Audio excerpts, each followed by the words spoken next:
안녕하십니까. 오늘은 2025년 11월 8일 토요일입니다. 아이고, 시간이 너무 잘 가죠. 오늘도 허경영의 영성시대가 세계를 이끈다. 215페이지부터 읽어보겠습니다. 기독교, 그리스도교, 예수 그리스도가 창시한 기독교는 당시 이스라엘을 지배하던 예수 사후 로마 제국에 전파되어 로마의 국교가 되었다. 로마 가톨릭이다.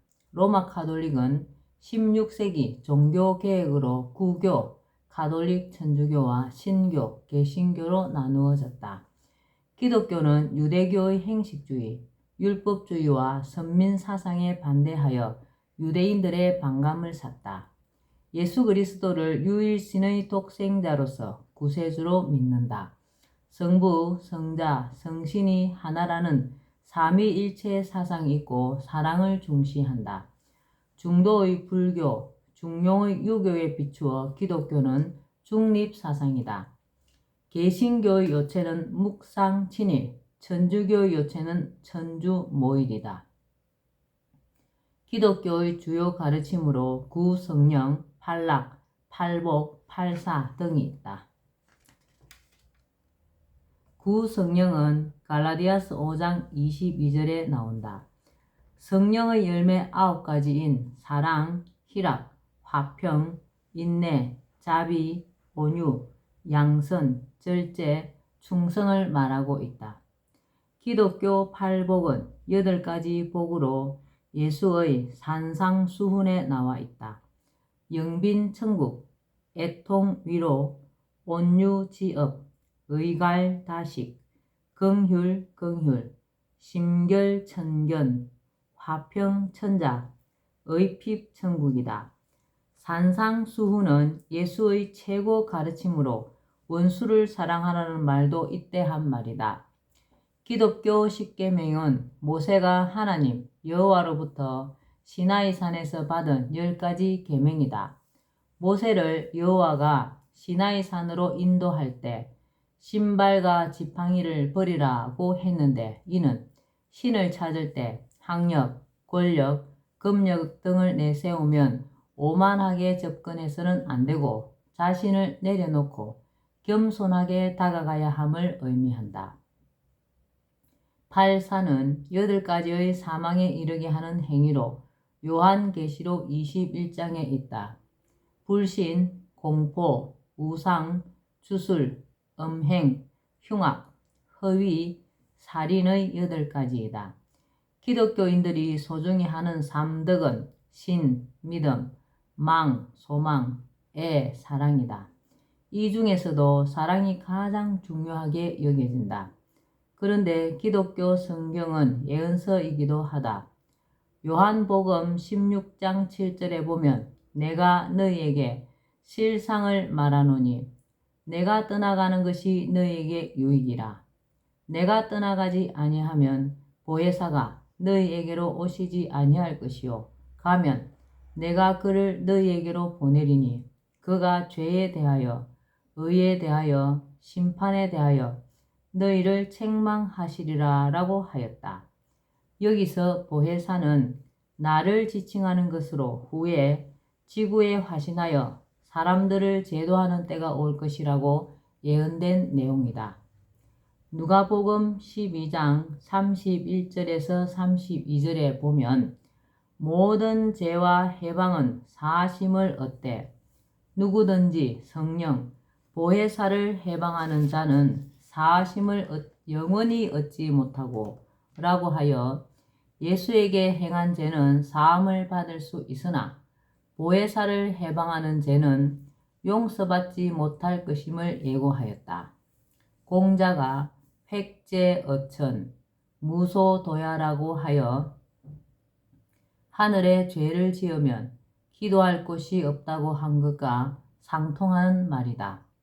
예수는 마태복음 25장 45절에 기록된 바와 같이 내가 진실로 너희에게 이르노니 이 지극히 작은 자 하나에게 하지 아니한 것이 곧 내게 하지 아니한 것이니라 하여 굶거나 병들었거나 약한 자들에게 한 것이 곧 신에게 하는 것과 같다는 말을 하고 있다. 이것은 기독교인은 물론이고 기독교인이 아닌 사람들일지라도 새겨들어야 할 말이다.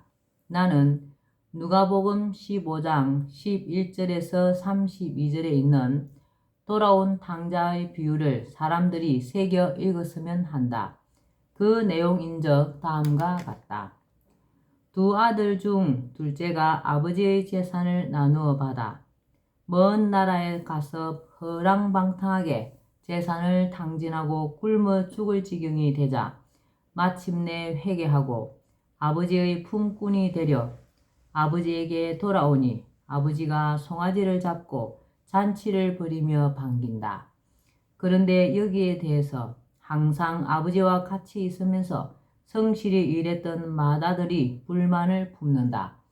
이에 아버지는 너는 항상 나와 함께 있으니 내 것이 다 네 것이로되 이 네 동생은 죽었다가 살아났으며 내가 잃었다가 얻었기로 우리가 즐거워하고 기뻐하는 것이 마땅하다라고 한다. 하늘은 인간이 한때 죄를 지었어도 그것을 회개하고 겸손한 자를 기뻐하시지 자신은 늘 잘하고 있다고 여기고 타인에 대해 오만한 태도를 갖는 것을 기뻐하지 않음을 가르치는 내용이다.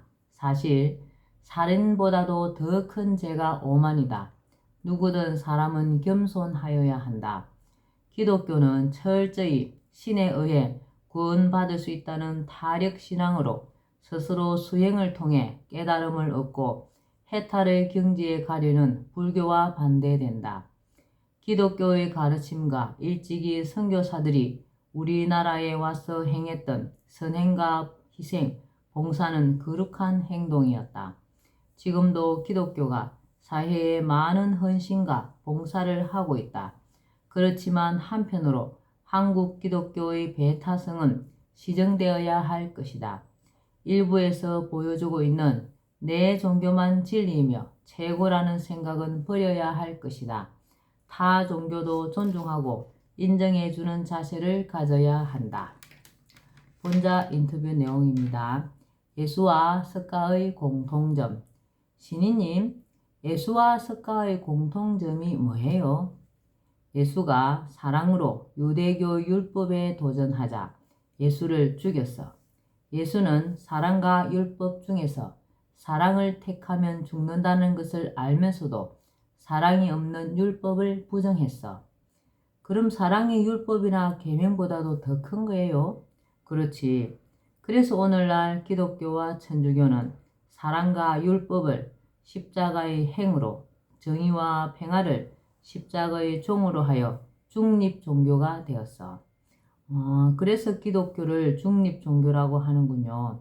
그럼 예수와 석가는 공통적으로 엄격한 계율보다는 사랑과 자비를 최우선으로 실천해야 한다고 하였어. 예수가 이방인에게 금지된 사랑을 베풀다 보면 율법이 항상 방해되었지. 사랑과 율법 사이에서, 정의와 평화 사이에서 예수와 석가는 율법을 택하여 평화를 얻지 않고 스스로 사랑을 택하여 정의를 지키다가 예수는 처형되고 석가는 적들에 의해 식중독으로 돌아갔지. 사랑과 정의에는 항상 희생이 있다는군요. 본자 인터뷰 내용입니다. 아브라함에게 아들을 번제로 바치라고 한 이유. 창조주는 왜 아브라함에게 이삭을 번제로 바치라고 했나요? 창조주가 아브라함을 시험하기 위한 것이 아니었어. 아브라함의 믿음은 창조주가 이미 알고 있었지. 그럼 누구의 믿음을 시험하기 위해서예요? 이삭의 믿음과 효심을 확인하기 위해서야. 다 늙은 아브라함이 아닌 18세의 건강한 이삭이 아버지의 뜻에 순종하는지를 보기 위해서였지. 아브라함을 시험한 것이 아니라 이삭을 시험한 거야. 대부분의 기독교인들은 아브라함을 시험했다는데 신이님은 그 반대네요. 다 늙은 힘없는 아버지가 아들을 칼로 죽이려고 하는데도 아버지의 뜻대로 반항하지 않고 순종하는 청년 이삭을 보고 창조주는 감동하였어. 이삭을 시험한 거야. 청년 이삭이 아버지의 말에 순종하고 목숨을 내어 놓았다는 것은 대단해. 하늘에서 보낸 진리인 성경과 불경 등은 인간이 어떻게 받아들이느냐에 따라 진리가 되기도 하고 독이 되기도 하는 거야. 창조주가 다 늙은 아브라함을 시험한 것이 아니야. 하늘은 젊은 지도자가 될 이삭을 시험하고 흡족해 이스마엘이 아닌 이삭에게 장자권을 준 거야. 아브라함이 창조주에게 신뢰를 받았지만 창조주는 그가 그의 가족에게도 신뢰받는가를 확인한 거야. 창조주는 왜 아브라함, 이삭, 욥에게 시험했나요? 아브라함, 이삭. 늙은 118살의 아브라함보다는 18세의 이삭의 믿음을 시험한 거야. 창조주가 인간에게 자유의지를 주었기에 시험이 있는 거지. 욥의 신앙은 율법적이었기에 불신자들에게 정죄하는 교만의 죄를 수없이 범했던 거야. 이러한 욥을 깨우치고 단련하기 위해 시험했지. 유교의 요체는 중용을 잡아 하나로 꿰다는 의미의 집중관일이다. 중용 사상과 인을 중시하는 유교는 종교라기보다는 학문에 가깝다. 유교의 경전은 논어, 맹자, 대학, 중용의 사서와 시경, 서경, 주역, 춘추, 예기의 오경 등이다. 나는 초등학교 때 서당에서 이 경전들을 배워 완전히 통달했다. 유교에서 말하는 사당과 사덕은 우리가 일상생활에서 지켜야 할 중요한 덕목이다. 사단에는 측은지심, 인지단은 측은히 여기는 마음은 의심의 시작이다. 수호지심 의지단, 자신의 허물과 남의 잘못을 부끄러워하고 미워하는 마음은 의로움의 시작이다. 사양지심 예지단, 사양하는 마음은 예의의 시작이다. 와 시비지심 지지단, 자신의 옳고 그름을 가리는 마음은 지혜로움의 시작이다. 사덕은 인의 예지이다. 경물, 치지, 성의, 정심, 수신, 제가, 치국, 평천하라고 하는 대학의 8조목은 세계 통일의 기초로 삼을 만한 덕목이다. 유교에서 강조하는 충, 효, 예는 사람이 지켜야 할 핵심 덕목이다. 그리고 구사도라는 것이 있다. 구사도는 일상생활을 하면서 인간이 어떻게 해야 할지에 대한 지침이다. 새겨서 응용하고 실천하는 것이 좋다. 시사명, 보는 것은 밝게 긍정적으로 보라. 청사총, 들을 때는 밝게 긍정적으로 들으라. 색사온, 여자에게는 따뜻하게 해라. 행사공, 행동은 공손하게 해라. 은사충, 말은 충성되게 하라. 중심된 말, 중용의 말을 한다. 사사경, 일을 할 때는 하늘을 먼저 생각하라. 의사문, 의문이 생길 때는 물으라. 분사란, 분할 때는 어려움에 처하게 될 것을 생각해라. 득사이, 이득이 있을 때는 의로운 것인지 생각해라. 그리고 삼강오륜이라는 인간관계에서 갖추고 지켜야 할 덕목이 있는데 좋은 덕목이지만 삼강의 부의부강은 잘못된 것이다. 남편과 아내는 대등한 관계인데 아내를 낮추어 놓는 것은 잘못되었다. 군사부일체라는 말도 있으니 부의부강 대신 스승은 제자가 어떠므로 본받아야 할 사람이라는 뜻으로 사위제강을 넣는 것이 차라리 좋을 듯하다.